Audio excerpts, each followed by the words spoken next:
Have you ever wondered why some people seem to have a unique connection with the spiritual world? It's a question that has piqued the curiosity of many, a mystery that has sparked intrigue across cultures and throughout the ages. This enigma we're about to explore is the realm of spiritual gifts. Spiritual gifts are unique abilities or characteristics that allow individuals to connect with something beyond the tangible, beyond the ordinary. They are the threads that weave us into the intricate tapestry of the universe, intertwining our existence with a world unseen yet deeply felt. They are the whispers of the wind, the rustling of leaves, the silent, steady pull of the moon, all hinting at a deeper connection with the cosmos. There are various types of spiritual gifts, each with its unique features and functions. Some people may possess the gift of intuition, an uncanny ability to sense things before they occur or understand situations without logical explanation. Others may have the gift of healing, the capacity to restore balance and promote well-being in those around them. There are those with the gift of empathy, the ability to deeply understand and share the feelings of another. And then there are those who can channel divine energy, serve as mediums, or even perceive spiritual entities. Each gift is a piece of the larger puzzle that makes up our spiritual existence. They are not just abilities, they're also responsibilities, calling us to use these gifts for the greater good. They compel us to explore, to deepen our understanding, to grow, and to share. But how do we unlock these gifts? How do we channel them effectively? And what role does the moon, our celestial companion, play in all of this? These are the questions we'll delve into as we journey together, unveiling the mystic world of spiritual gifts. As we journey together in this video, prepare to unveil the mystic world of spiritual gifts. Diving into the exploration of spiritual gifts, we must first understand what they are. Spiritual gifts, unlike natural talents or skills, are not something we are born with or develop over time. They are divine endowments, bestowed upon us by a higher power, and they serve a purpose beyond our individual needs or desires. Consider this. Natural talents are like the moon in its waxing phase, growing and developing over time, becoming more pronounced and visible. These are the abilities we nurture and hone, our aptitude for music, our knack for numbers, or our prowess in sports. They are part of our personal growth and evolution, and while they can certainly benefit others, they primarily serve our own journey and progression. Now, spiritual gifts are different.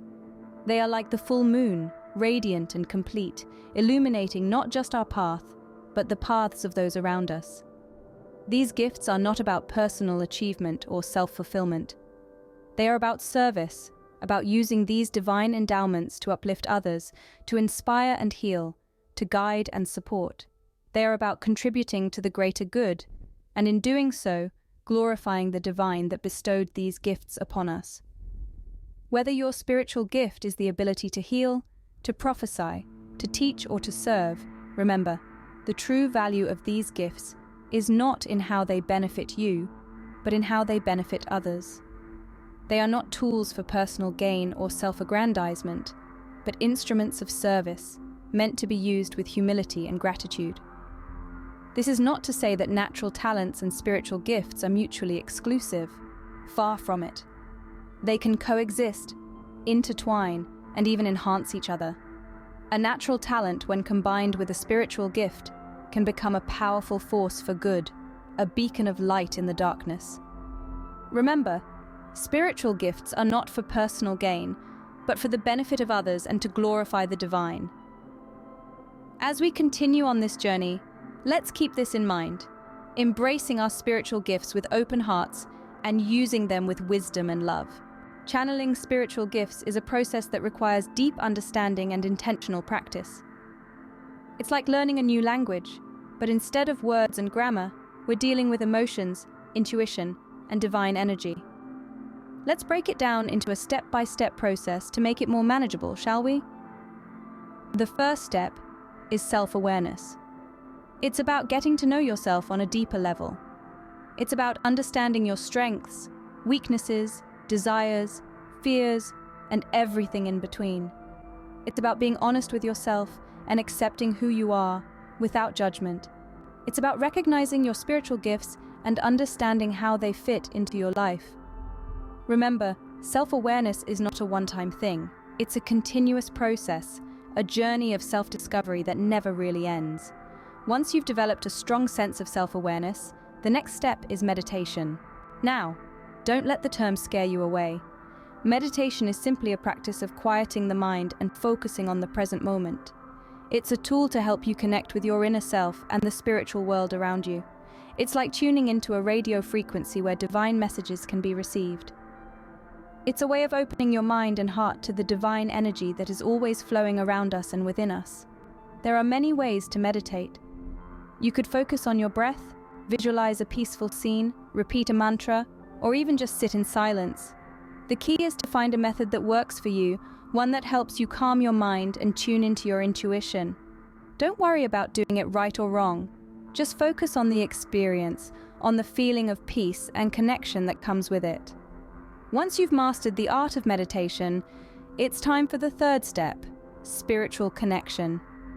This is where you actively engage with the spiritual world, where you channel your spiritual gifts.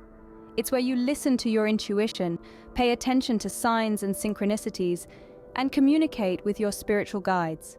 It's where you open yourself up to divine guidance and allow it to flow through you. Channeling spiritual gifts is not about forcing things to happen, it's about allowing them to happen. It's about being open and receptive, about trusting the process and letting go of control. It's about surrendering to the divine flow and letting it guide you. To do this, you need to create a sacred space, both physically and mentally. You need to set aside time and space where you can be alone, where you can quiet your mind and open your heart. You need to create an environment that feels safe and nurturing, that supports your spiritual journey.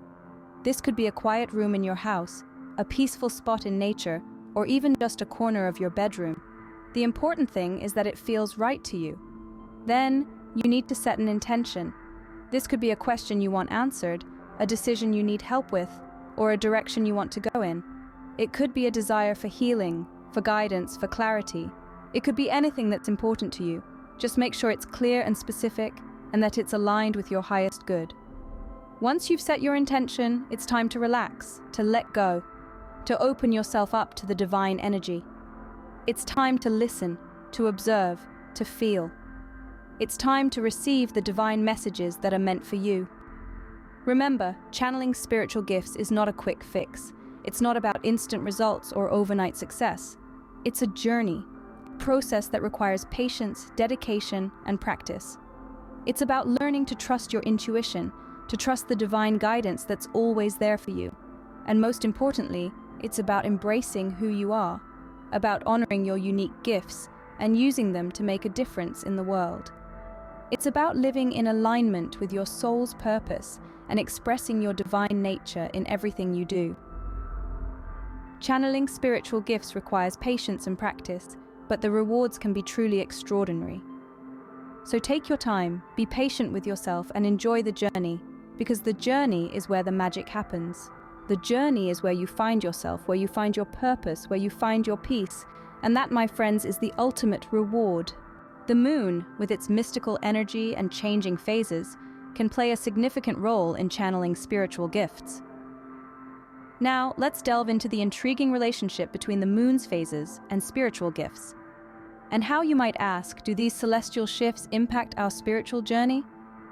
The answer lies in the inherent energy that each phase of the moon brings, energy that we can optimize to enhance our spiritual connection. Let's start with the new moon, the beginning of the lunar cycle. As the moon is hidden from our view, it's a time of new beginnings, of setting intentions. It's a phase where the moon's energy is receptive, inviting us to channel our spiritual gifts towards self-reflection and setting the groundwork for what we want to manifest in our lives. It's an opportune time to tap into our intuition, one of the most profound spiritual gifts we possess. As the moon transitions to the waxing crescent phase, it's a time of growth and building momentum. It's like the universe giving us a nudge, encouraging us to take the initial steps towards the goals we set during the new moon. It's a phase where our spiritual gifts of resilience and determination can be heightened, helping us overcome any obstacles that may stand in our way. Next comes the first quarter moon, a time of action and decision-making. It's a phase where our spiritual gift of discernment is amplified, guiding us to make decisions that align with our highest good. It's a time where we can harness the moon's energy to break through barriers and take bold steps towards our goals. Then we have the waxing gibbous phase, a time of refinement and adjustment. It's a phase where our spiritual gift of adaptability is enhanced, allowing us to fine-tune our strategies and adapt to any changes that may come our way. It's a time where we can channel the moon's energy to remain flexible and open to new possibilities. The full moon phase is a time of illumination and realization. It's a phase where our spiritual gifts are at their most potent and our intuition is at its peak. It's a time where we can harness the moon's energy to gain clarity, reveal truths, and realize our potential. As the moon transitions to the waning gibbous phase, it's a time of gratitude and sharing. It's a phase where our spiritual gifts of compassion and generosity can be heightened, encouraging us to share our blessings with others. It's a time where we can channel the moon's energy to spread love and positivity. Next is the last quarter moon, a time of release and forgiveness. It's a phase where our spiritual gift of healing can be amplified, guiding us to let go of any negativity that may be holding us back. It's a time where we can harness the moon's energy to cleanse our spirit and make peace with our past. Finally, we have the waning crescent phase, a time of surrender and preparation. It's a phase where our spiritual gift of faith is enhanced, allowing us to trust in the universe and prepare for the new lunar cycle. It's a time where we can channel the moon's energy to embrace change and look forward to new beginnings. So as we journey through the lunar cycle, each phase provides us with a unique opportunity to channel and enhance our spiritual gifts. By tuning into the moon's energy, we can align ourselves with the cosmic rhythm and optimize our spiritual growth. Harnessing the energy of the moon can open new dimensions to our spiritual gifts. And with that, we move forward, carrying with us the wisdom of the moon and the gifts it brings. Emotions, when channeled correctly, can serve as powerful tools in enhancing our spiritual gifts. Just as the moon waxes and wanes, so do our emotions. They ebb and flow, coloring our days with hues of joy, sorrow, fear, and hope. But it's the positive emotions we're focusing on today, the ones that can serve as a catalyst for channeling our spiritual gifts: faith, peace, and purpose. Let's take a moment to delve into these emotions and understand their role in our spiritual journey. Firstly, faith. It's like a beacon in the night, guiding us when we're lost and providing comfort when we're scared. Faith is the belief in something greater than ourselves. It's trust in the process, even when the path is not clear. And when it comes to channeling spiritual gifts, faith is the bedrock. It's the assurance that there's a divine power at play, ready to guide us if we're willing to listen. So how do we cultivate faith? It starts with trust in ourselves and in the universe. It's about nurturing an inner dialogue that says, I believe, I trust, I am open. It's about embracing the mystery of the universe without letting fear cloud our vision. And when we do that, we open ourselves up to the divine guidance that's always there, waiting to be tapped into. Next, we have peace. It's the calm that descends when we silence the noise of the world and listen to the whispers of our soul. Peace is not just the absence of conflict, but the presence of tranquility. It's the stillness that allows us to hear our intuition, to feel the subtle nudges of our spiritual gifts. Cultivating peace is like tending to a garden. It requires patience, care, and a bit of pruning now and then. It's about setting boundaries that protect our energy, about creating space for quiet reflection, about choosing to let go of what doesn't serve us. When we do this, we create a fertile ground where our spiritual gifts can flourish. And finally, we have purpose. It's the drive that propels us forward, the vision that paints our path with vibrant colors. Purpose is not just about what we do, but who we are. It's the unique mark we leave on the world, the contribution only we can make. And how do we find our purpose? It's a journey of self-discovery, of peeling back the layers to reveal our authentic selves. It's about listening to our heart's desires, about following our passions, about aligning our actions with our values. When we do this, we not only find our purpose, but also unlock our spiritual gifts. Now, you might be wondering, how do these emotions tie into the moon phases we've been discussing? Well, just as the moon influences the tides, so do our emotions influence our spiritual energy. The waxing moon is a time for cultivating faith, for setting intentions and trusting the process. The full moon is a time for peace, for quiet reflection and deep introspection.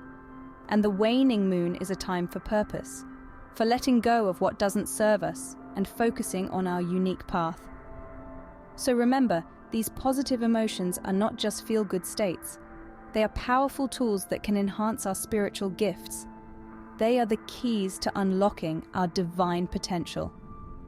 By embracing positive emotions, we not only enrich our lives, but also amplify our spiritual gifts. So, let's cultivate faith, peace, and purpose, and see how our spiritual journey unfolds. As we journey through the phases of the moon, let's also journey through the phases of our emotions and embrace the divine guidance that's always there, ready to be tapped into. Let's take a moment to reflect on what we have learned so far. We began our journey with the intention of provoking thought, of stirring the curiosity within us about the spiritual gifts that we might possess. We explored the concept of these gifts, understanding them not merely as supernatural abilities, but as unique strengths and talents that each one of us carries. They are the special qualities that set us apart, that make us who we are. We delved into the process of unwrapping these gifts, of discovering and understanding them. We talked about introspection and self-awareness, about the importance of taking time to listen to ourselves, to our dreams, our passions, our instincts. We acknowledged that this is not an easy process, that it requires patience and persistence. It's like peeling an onion, layer by layer, each one revealing a little more about our true selves. Then we moved on to the channeling process, the act of harnessing these gifts and using them effectively. We discussed the significance of intention and focus, of aligning our actions with our spiritual gifts. We emphasized the role of practice and consistency, of continuously honing these gifts, of nurturing them like a gardener tending to his plants. We recognized the power of these gifts, how they can transform our lives, bring us fulfillment, and enable us to make a positive impact on the world around us. One of the most fascinating aspects of our discussion was the relationship between moon phases and spiritual gifts. We explored the idea that the moon, with its rhythmic cycle, its waxing and waning, could influence our spiritual energies. We learned about the different phases of the moon, each one symbolizing a particular stage in our spiritual journey. The new moon, a time for setting intentions and planting seeds. The waxing moon, a period for action and growth. The full moon, a moment for manifestation and realization. And the waning moon, a phase for reflection and release. We also acknowledge the role of positive emotions in the process of channeling spiritual gifts. We talked about the power of faith, of believing in ourselves and our abilities. We emphasized the importance of peace, of finding inner calm and balance. And we spoke about the significance of purpose, of knowing why we are doing what we are doing, of having a clear vision that guides our actions. Throughout this journey, we've seen that the process of understanding and channeling spiritual gifts is not a linear one. It's a cycle, a loop, a spiral. It's a journey of exploration and discovery, of growth and transformation. It's an ongoing process, one that requires continuous learning and adaptation. We've also recognized that this journey is a deeply personal one. Each one of us has different gifts, different strengths, different passions. What works for one person might not work for another. It's about finding our own path, our own way of harnessing our spiritual gifts. It's about listening to our own intuition, our own inner wisdom. So as we conclude, let's remember that the journey of channeling spiritual gifts is not about reaching a destination. It's about the journey itself, about the process of exploration, discovery, and growth. It's about embracing our unique gifts, nurturing them, and using them to create a positive impact in our lives and the world around us. But most importantly, it's about embracing this journey with an open mind and heart. It's about being curious, being patient, being persistent. It's about celebrating our progress, no matter how small, and learning from our setbacks, no matter how big. It's about honoring our unique gifts, our unique journey, our unique selves. As we conclude, remember that the journey of channeling spiritual gifts is a personal one, filled with exploration, discovery, and growth. Embrace it with an open mind and heart. Check the description box to purchase Beginner's Education Children book, The Town of 123 by Amani Books. This unique children's book introduces young readers to the concept of numbers and counting in a fun and enjoyable way. Written by accomplished children's book author Amani, the book takes the readers on a fascinating journey through the town of 123. The magic of this book lies in its simple yet captivating narrative, bright, colorful illustrations, and easy-to-understand language. This makes it a perfect addition to your child's first book collection. Also, consider Memoirs of a Slave by Darrow Fowler, a Christian fiction book that offers a unique perspective on the history of slavery from a Christian viewpoint. This gripping narrative is a stirring amalgamation of history and personal struggle. Fowler, through his exquisite storytelling, transports the reader back to a time of trial, pain, and faith. He successfully paints a vivid picture of the life and struggles of a slave, while simultaneously embedding deep-rooted Christian beliefs and messages throughout the narrative. Your purchase not only adds a valuable addition to your personal library, but also supports the work of these brilliant authors. Each book purchased makes a significant difference, providing with the resources necessary to produce more educational and inspiring work. We must remember, we are all part of a broader community, a network of readers, writers, and thinkers. Supporting each other is not merely about financial transactions, it is about building a stronger, healthier community. It's about sharing knowledge, fostering understanding, and promoting growth. By supporting authors, you are in turn supporting literature, education, and creativity. When we choose our words wisely, we have the power to inspire, motivate, and enlighten. Each word we use has the power to shape our thoughts, our actions, world. The words we choose reflect our inner selves, our beliefs, our values. Faith is another guiding light in our lives. Faith in inner guidance gives us the strength to face the challenges of life, the courage to pursue our dreams, and the wisdom to make the right decisions. It instills in us a sense of hope, a belief in possibilities, and a trust in the journey of life. Love and kindness are universal virtues, potent forces that can change the world. Love is the essence of humanity, the foundation of every relationship. Kindness is the language of compassion, the expression of empathy. When love and kindness reign, they create a world of peace, harmony, and understanding. So let us all join hands in this noble endeavor. Let us support each other, choose our words wisely, have faith in the inner guidance, and let love and kindness reign. Let's make a conscious effort to create a world that is a reflection of our highest aspirations. I give thanks and glory to God. Amen.